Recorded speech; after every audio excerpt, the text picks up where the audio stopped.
Hello friends, कैसे हैं। आज के इस सेशन में हम डिटेल से डिस्कस करने वाले हैं इस बार सीयूईटी पीजी 2025 में फिजिक्स वाले स्टूडेंट का अलग अलग यूनिवर्सिटीज में category wise expected cut off क्या रह सकता है। जिन स्टूडेंट का स्कोर काफी अच्छा है 200 या 180 प्लस है उनको कौन से टॉप यूनिवर्सिटी मिल सकते हैं। जिनका स्कोर 150 के आसपास है उनको किस तरह के यूनिवर्सिटीज मिल सकते हैं। जिनका स्कोर एवरेज है, मॉडरेट है, उनको किस तरह के यूनिवर्सिटीज मिलने की पॉसिबिलिटी रहेगी। इसके साथ जिन स्टूडेंट का स्कोर 100 से भी कम है, जो स्टूडेंट काफी ज्यादा निराश है, हताश है, उनको किस तरह के सेंट्रल यूनिवर्सिटीज मिल सकते हैं, इसको लेकर चर्चा करने वाले हैं। हालांकि स्टूडेंट सेशन स्टार्ट करने से पहले मैं आपको क्लियर कर दूं, अगर आपका स्कोर जनरल कैटेगरी में भी अगर आपका स्कोर 40, 50, 60 और ईडब्ल्यूएस ओबीसी में आपका 30 प्लस भी बन रहा है तो भी स्टूडेंट्स आपको लास्ट तक कोई ना कोई सेंट्रल यूनिवर्सिटी मिल जाएगा।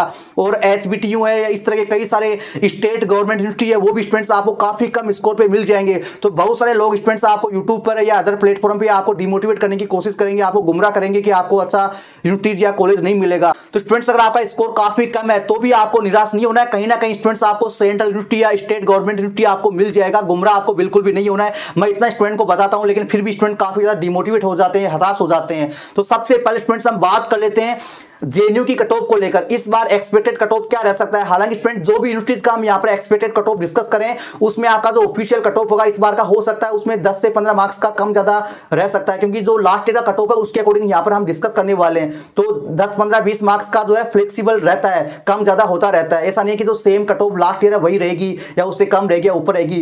वो अप्लाई करने वाले स्टूडेंट के नंबर पर भी डिपेंड करता है। इस बार का जो पेपर का लेवल है उस पर भी डिपेंड करता है कि स्टूडेंट का एवरेज स्कोर क्या बन रहा है। तो सबसे पहले स्टूडेंट्स आप जो स्क्रीन पे देख पा रहे हैं लास्ट ईयर का जेएनयू का कट ऑफ है। तो आपको पता कैसे चलेगा कि आपके एमएससी फिजिक्स का लास्ट ईयर का कट ऑफ कौन सा है। तो स्टूडेंट्स एमएससी इन फिजिक्स का जो कोड है, प्रोग्राम कोड, वो स्टूडेंट्स आपका एसपीएसएम है। एसपीएसएम आप इस लिस्ट में देख पा रहे होंगे, ये स्टूडेंट्स आपका लास्ट ईयर का कट ऑफ है। तो इस बार स्टूडेंट्स आपका जनरल कैटेगरी में लगभग अगर आपका 190 प्लस मार्क्स बन रहा है तो स्टूडेंट्स आपके पास पॉसिबिलिटी रहेगी आपको अप्लाई कर देना। हालांकि इसे अगर थोड़ा कम है तो भी स्टूडेंट्स आपको अप्लाई कर देना 170 प्लस वालों को भी।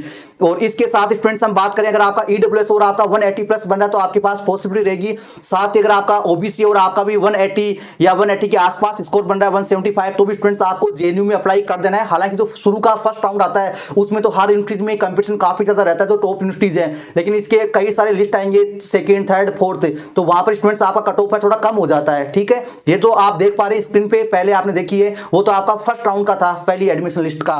और अगर आपका एससी कैटेगरी और आपका 150 के आसपास बन रहा है तो आपको जेएनयू में एडमिशन की पॉसिबिलिटी रहेगी।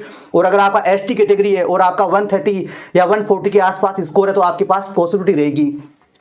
इसके साथ स्टूडेंट्स अब बात करें दिल्ली यूनिवर्सिटी को लेकर, डीयू को लेकर, उसमें भी बहुत सारे स्टूडेंट जो है एडमिशन के लिए काफी ज्यादा इंटरेस्टेड होते हैं, क्योंकि डीयू में बहुत सारी सीटें हैं, सबसे ज्यादा सीटों वाला यूनिवर्सिटी स्टूडेंट्स। और डीयू के अंदर बहुत सारे कॉलेज आती हैं, कॉलेज वाइज स्टूडेंट्स आपको सीट अलॉट होती है, लेकिन आपकी जो क्लासेज हैं वो स्टूडेंट्स आपके डिपार्टमेंट में लगती है। तो ओवरऑल आपका कुछ कॉलेजों का कट ऑफ काफी हाई रहता है, कुछ का काफी लो रहता है। हम ओवरऑल एक एवरेज हम यहाँ पर डिस्कस कर लेते हैं। तो स्टूडेंट्स अगर आपका जनरल कैटेगरी में इस बार 135 प्लस बन रहा है स्कोर तो आपके पास पॉसिबिलिटी रहेगी। हालांकि फर्स्ट सेकंड लिस्ट में जो है काफी ज्यादा कंपटीशन रहता है, लेकिन आपके बाद के जो एडमिशन लिस्ट आएंगे, स्पोर्ट राउंड भी होते हैं डीयू में, तो उनमें कट ऑफ जो है काफी कम हो जाती है। शुरू में तो काफी हाई रहती है, जो टॉपर्स होते हैं उन्हीं को मिलती है फर्स्ट सेकंड एडमिशन लिस्ट में। तो अगर आपका ईडब्ल्यूएस है और आपका 125 है, इससे अधिक अगर स्कोर बन रहा है तो आपके पास पॉसिबिलिटी रहेगी। और अगर आपका ओबीसी है और आपका 120 या इससे अधिक आपका बन रहा है तो स्टूडेंट्स आपके पास पॉसिबिलिटी रहेगी डीयू में लास्ट तक एडमिशन होने की। ठीक है, अगर इससे थोड़ा कम है तो भी आपको अप्लाई कर देना, ट्राई आपको कर लेना है। और इसके साथ अगर आपका एससी कैटेगरी और आपका 80 प्लस स्कोर बना तो आपके पास पॉसिबिलिटी रहेगी। इसके साथ ही आपका एसटी है तो अगर आपका स्कोर काफी कम है तो भी आपको यहाँ पर मिल सकती है। अगर आपका 50-60 है तो भी एसटी में आपको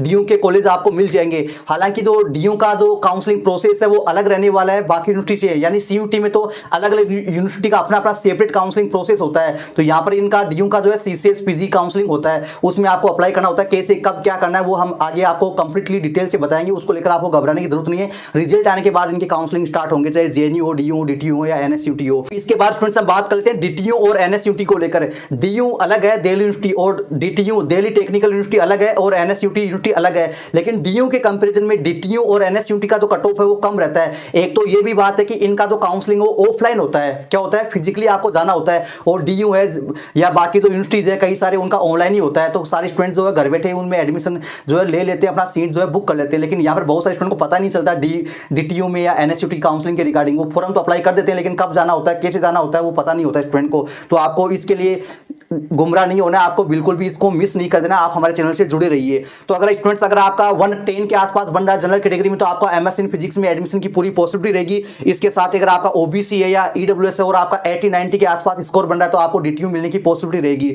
और अगर आपका एसटी कैटेगरी और आपका 60 के आसपास है तो आपको यहाँ पर सीट अलॉट हो जाएगी। अगर आपका एसटी है तो अगर आपका 30 के आसपास है तो भी यहाँ पर सीट अलॉट होने की पॉसिबिलिटी रहेगी। और एनएसयूटी का तो डीटीयू से भी थोड़ा कट ऑफ कम ही रहता है 5-10 मार्क्स से। तो अगर आपका 100 के आसपास भी इस बार बन रहा है फिजिक्स में, तो स्टूडेंट्स आपके पास पॉसिबिलिटी रहेगी कि आपको यहाँ पर एनएसयूटी में एडमिशन मिल जाएगा। लेकिन इनका काउंसलिंग जो है वो आपका ऑफलाइन होता है, ऑनलाइन नहीं होता है।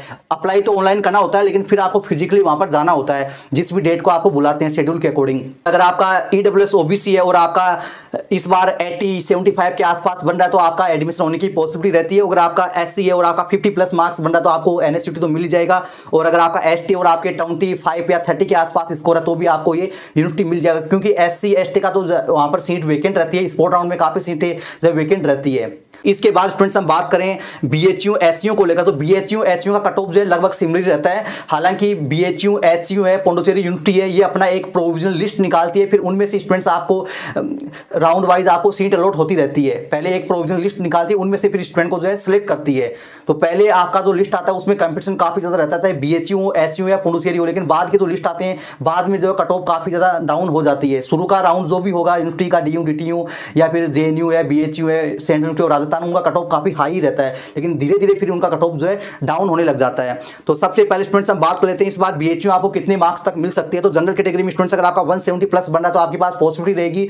इसके साथ स्टूडेंट्स अगर आपका 140 ईडब्ल्यूएस में बन रहा है या इससे अधिक बन रहा है, तो भी आपको अप्लाई कर देना है, आपके पास संभावना रहेगी। और इसके साथ अगर आपका ओबीसी है 150 के आसपास बन रहा है, तो आपको बीएचयू है एचयू है उनके लिए अप्लाई आपको कर देना है, आपके पास पॉसिबिलिटी रहेगी। यह तो एक एक्सपेक्टेड स्कोर बता रहा हूं, अगर इससे ज्यादा है तो अप्लाई करना ही है, अगर इससे कम भी है थोड़ा तो भी आपको अप्लाई कर देना स्टूडेंट्स, ठीक है। और अगर आपका एससी कैटेगरी और 120 के आसपास बन रहा है तो आपके पास पॉसिबिलिटी रहेगी। और अगर आपका एसटी कैटेगरी और 80-90 के आसपास बन रहा है तो डेफिनेटली स्टूडेंट्स आपको यहां पर एडमिशन मिल जाएगा। हालांकि बीएचयू में 3 तरह की कट ऑफ आती है, एक तो उन स्टूडेंट्स के लिए जो बीएचयू के स्टूडेंट है, एक उन स्टूडेंट के लिए जो अदर स्टूडेंट है, और उन स्टूडेंट्स के लिए जो पेड कोर्स के लिए अप्लाई करते हैं। यानी 3 तरह की कट ऑफ आती है। सबसे ज्यादा जो कट ऑफ होती है हाई वो नॉर्मल प्रोग्राम की होती है, पेड सीट की भी कट ऑफ कम रहती है। और जो रिजर्वेशन के स्टूडेंट है बीएचयू के, उनकी कट ऑफ भी कम रहती है। डीयू में भी ऐसा ही होता है, डीयू में पेड सीट नहीं होते, वहां पर 2 तरह की कट ऑफ होती है, एक तो डीयू के स्टूडेंट के लिए और एक जो अदर स्टूडेंट है उनके लिए। और इसके साथ स्टूडेंट्स हम बात करें पौंडीचेरी यूनिवर्सिटी को लेकर, तो पौंडीचेरी यूनिवर्सिटी भी साउथ का एक रिपोर्टेड टॉप यूनिवर्सिटी है स्टूडेंट्स। बीएचयू एचयू के बाद में आप इसको रख सकते हैं एडमिशन की चॉइस में। तो स्टूडेंट्स पौंडीचेरी में अगर आपका इस बार जनरल कैटेगरी में 130 के आसपास स्कोर है, तो स्टूडेंट्स आपको एडमिशन मिलने की पूरी पॉसिबिलिटी है। और ईडब्ल्यूएस ओबीसी में स्टूडेंट्स अगर आपका 120-125 के आसपास बन रहा है, तो स्टूडेंट्स आपके पास पूरी पॉसिबिलिटी रहेगी।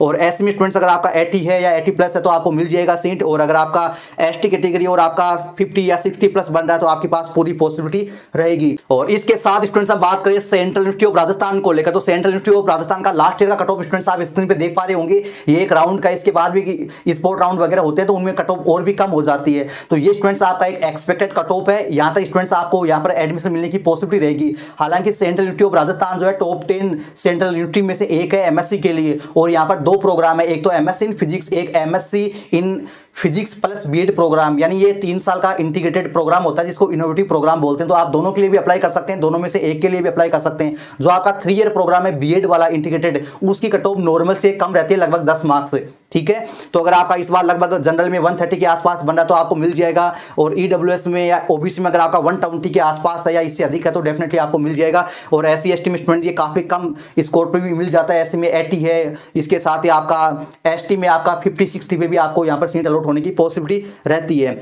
और इसके साथ स्टूडेंट्स हम बात करें सेंट्रल यूनिवर्सिटी ऑफ पंजाब और हरियाणा को लेकर, तो इनका कट ऑफ जो है सेंट्रल यूनिवर्सिटी ऑफ राजस्थान है, बाकी जो टॉप यूनिवर्सिटीज है उनसे काफी कम रहता है। इनका जो शुरू का कट ऑफ होता है पंजाब और हरियाणा का काफी ज्यादा हाई रहता है। फर्स्ट और सेकंड एडमिशन लिस्ट में कंपटीशन काफी ज्यादा हाई रहता है, क्योंकि बहुत सारे स्टूडेंट जो टॉपर है वो भी यहाँ पर बैकअप के लिए अप्लाई कर देते हैं। वो सोचते हैं कि हमें डीयू डीटीयू या फिर जेएनयू बीएचयू नहीं मिलेगा तो कम से कम ये अच्छे यूनिवर्सिटी तो मिल जाएंगे। लेकिन जैसे जैसे आपके वो अपना एडमिशन डिसाइड कर लेते हैं फिर इनका कट ऑफ काफी ज्यादा गिर जाता है। एक तो ये भी बात है कि इनका जो एडमिशन लिस्ट है वो सबसे पहले आ जाता है जेएनयू से, बीएचयू से, डीयू से या सेंट्रल यूनिवर्सिटी ऑफ राजस्थान से। तो वहां पर कई स्टूडेंट जो अपनी सीट को होल्ड करके करके रख लेते हैं, इस वजह से भी यहाँ पर शुरू में कंपटीशन ज़्यादा रहता है, लेकिन बाद में जो है काफ़ी कम यहाँ पर कट ऑफ हो जाती है। तो स्टूडेंट्स अगर आपका इस बार लगभग जनरल कैटेगरी में 100 या 110 के आसपास है तो आपको एमएससी इन फिजिक्स के लिए दोनों यूनिवर्सिटी मिल जाएंगे। अगर आपका इस बार ईडब्ल्यूएस में 90 के आसपास है तो डेफिनेटली स्टूडेंट्स आपको भी सेंट्रल यूनिवर्सिटी ऑफ हरियाणा या पंजाब मिल जाएगा, और ओबीसी में 80 तक आपको मिलने की पॉसिबिलिटी रहती है, और एससी में आपका 50 के आसपास है तो आपको मिल जाएगी, और एसटी में 30 के आसपास स्टूडेंट्स आपको मिलने की पॉसिबिलिटी रहेगी। ठीक है, और इसके साथ स्टूडेंट्स अब बात करें central university of Himachal Pradesh, तो central university of Himachal Pradesh का तो इन जो यूनिवर्सिटीज़ है सेंट्रल पंजाब है, हरियाणा है, राजस्थान है, डीटीयू है, एनएसयूटी है, इनसे भी काफ़ी कम रहता है स्टूडेंट्स। अगर आपका जनरल में 80 के आसपास है तो भी स्टूडेंट्स यहाँ पर सीट अलॉट हो जाती है। इसके साथ ही आपका ईडब्ल्यूएस ओबीसी है और आपका स्कोर लगभग 70 के आसपास है तो भी यहाँ पर सीट अलॉट हो जाती है, और एससी एसटी का तो अगर आपका 30-40 है तो भी यहाँ पर आपको सीट अलॉट हो जाएगी, और एसटी वालों को तो सबको यहाँ पर सीट मिल जाती है जो अप्लाई करते हैं, क्योंकि यहाँ पर एससी एसटी की तो सीट लास्ट तक जो है काफ़ी वैकेंट रहती है, और यहाँ पर लास्ट में स्टूडेंट जो ओबीसी ईडब्ल्यूएस के उनको भी काफ़ी कम स्कोर पे भी सीट अलॉट हो जाती है, क्योंकि इनकी काफ़ी ज़्यादा एडमिशन लिस्ट आती है, लास्ट तक यहाँ पर कई स्टूडेंट एडमिशन छोड़कर अदर यूनिवर्सिटी में चले जाते हैं। तो अगर आपका स्कोर थोड़ा कम भी है 50 के आसपास है तो भी स्टूडेंट्स आपको निराश होने की, डिमोटिवेट होने की जरूरत नहीं है, आपको इस तरह के सेंट्रल यूनिवर्सिटी मिल जाएंगे। इसके साथ ही जो आपका डॉक्टर हरि सिंह गौर यूनिवर्सिटी है, गुरु घासीदास यूनिवर्सिटी है, सेंट्रल यूनिवर्सिटी ऑफ झारखंड है, उड़ीसा है, गुजरात है, और भी आपका केरला है, कर्नाटका है, तमिलनाडु है, कश्मीर है, और आपके जो त्रिपुरा है, मणिपुर है, सिक्किम है, उनका कट ऑफ जो है काफ़ी कम रहता है, काफ़ी लो रहता है। अगर आपका जनरल में 60, 70, 50 के आसपास भी स्कोर बना तो भी स्टूडेंट्स आपको जो है central university of south Bihar है, आपका सेंट्रल यूनिवर्सिटी ऑफ बिहार है, इस तरह की, या महात्मा गांधी सेंट्रल यूनिवर्सिटी है, उस तरह की यूनिवर्सिटी आपको मिल जाएंगे स्टूडेंट्स। इनका कट ऑफ काफ़ी लो रहता है, तो बहुत सारे स्टूडेंट जो है काफ़ी ज़्यादा हताश, डिमोटिवेट हो जाते हैं, निराश हो जाते हैं कि हमारा तो सर 50, 60, 70 बन रहा है, हमें क्या मिलेगा। स्टूडेंट टेंशन लेने की जरूरत नहीं है, आपको अच्छे यूनिवर्सिटी मिल जाएंगे, लेकिन आपको धैर्य बनाए रखना होगा, पेशेंस आपको रखना होगा, और आपको गुमराह नहीं होना है। बहुत सारे लोग बोलेंगे कि आपको कुछ नहीं मिलेगा, मिल जाएगा स्टूडेंट्स से। तो स्टूडेंट्स आप देख पा रहे हैं इस तरह के जो सेंट्रल यूनिवर्सिटी है, स्टेट यूनिवर्सिटी है, वो काफ़ी कम स्कोर पे आपको मिल जाएंगे, 50, 40, 60 स्कोर बना तो भी आपको मिल जाएंगे। तो बिल्कुल भी आपको घबराने की जरूरत नहीं है, निराश होने की जरूरत नहीं है, और ऐसे ही बेहतरीन और जेन्युइन अपडेट और इन्फॉर्मेशन के लिए हमारे चैनल को सब्सक्राइब करना ना भूलें, और पूरे काउंसलिंग प्रोसेस में प्रॉपर गाइडेंस के लिए आप चैनल को फटाफट सब्सक्राइब कर लीजिए। मिलते हैं नेक्स्ट सेशन में, तब तक के लिए इंतजार बनाए रखें। Thank you. साथ ही इन काउंसलिंग के पूरे एडमिशन प्रोसेस में step by step proper guidance, authentic consultancy लेना चाहते हैं, फाइनल एडमिशन तक आप निष्फिक्र रहना चाहते हैं, पर्सनली आप मेरे साथ डिस्कशन करना चाहते हैं, और काउंसलिंग का ये पूरा सरदर्द आप हमारे साथ डील करना चाहते हैं, तो आप भी हमारा सब्सक्रिप्शन ले सकते हैं। उस सब्सक्रिप्शन लेने के बाद फ्रेंड्स आपको काउंसलिंग के फर्स्ट स्टेप से लेकर फाइनल एडमिशन तक, आपके इंस्टीट्यूट में फर्स्ट क्लास होने तक आपको प्रॉपर गाइड और सपोर्ट किया जाएगा। एडमिशन फॉर्म कैसे फिलअप करना होगा काउंसलिंग का, इसके साथ ही एलिजिबिलिटी क्राइटेरिया कैसे चेक करना है, डिग्री मैपिंग कैसे करना है, कॉलेज या प्रोग्राम का चॉइस फिलिंग ऑर्डर या प्रेफरेंस ऑर्डर कैसे तैयार करना है, सीट मिलने के बाद सीट को अपडेट कैसे करना होगा, सीट को लॉक कैसे करना होगा, काउंसलिंग के लिए डॉक्यूमेंट क्या क्या रेडी करने हैं, डॉक्यूमेंट कैसे वेरीफाई करने हैं, ऑनलाइन रिपोर्टिंग, फिजिकल रिपोर्टिंग कैसे होगा, इन तमाम स्टेप स्टूडेंट्स आपको प्रॉपर गाइडेंस और सपोर्ट मिलने वाला। तो अगर आप भी हमारे सब्सक्रिप्शन के लिए इंटरेस्टेड हैं तो आप हमारे ऑफिशियल वेबसाइट पे आके आपका जो भी काउंसलिंग है उसके अकॉर्डिंग आप अपना पैकेज खरीद सकते हैं, और जैसे आपका यहाँ पेमेंट कंप्लीट हो जाएगा आपके ईमेल पर आपको जेन्युइन बिल रिसिप्ट मिल जाएगा, और मेरे पर्सनली आपको नंबर मिल जाएंगे, और पर्सनल नंबर मिलने के बाद आप कभी भी मेरे साथ आप डिस्कस कर सकते हैं। 24 आवर कॉलिंग सपोर्ट मिलने वाला है। आपको एडमिशन या काउंसलिंग या कैरियर के रिगार्डिंग कोई भी डाउट या सवाल रहता है तो आप मेरे साथ तुरंत कॉल कर पाएंगे। तो स्टूडेंट्स अगर आप भी इंटरेस्टेड है तो देर किस बात की, फटाफट जाके आप परचेज कर लीजिए, लिंक आपको डिस्क्रिप्शन में मिल जाएगा।